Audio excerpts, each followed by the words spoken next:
Bitcoin has prided itself on not being moved by the normal market manipulators, such as global strife and socioeconomic activities. However, there are times when it fluctuates for obscure reasons. According to some experts, the January downturn could be no surprise, as he attributes it to the Lunar New Year and the significance it carries for the Chinese. The lead up to Chinese New Year is one of high spending, as people book all sorts of travel and holidays, not to mention buy presents. Thus, just like Christmas and December is a time for spending in the West, January has a similar pattern in the East. Blame it on the moon, with Bitcoin's value almost halving from $20,000 in the middle of December to $10,000 at its worst in January. Wallen is both unperturbed or surprised. The January drop is a recurring theme in cryptocurrencies, as people celebrating the Chinese New Year, aka Lunar New Year, exchange their crypto for fiat currency, explains Alexander Wallen, CEO of trading social network SprinkleBit.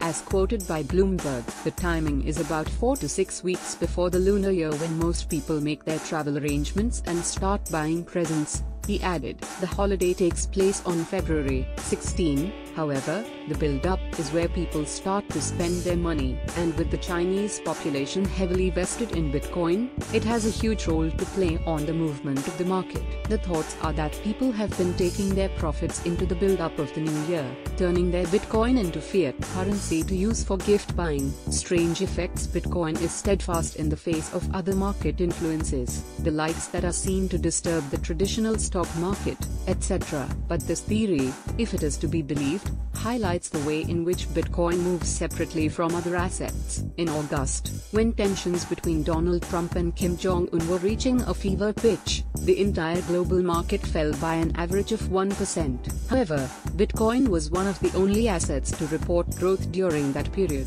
a pattern emerging. While it may be hard to blame the market decline on something as otherworldly as the moon, there is some evidence to suggest that January is not a good time to be invested in Bitcoin.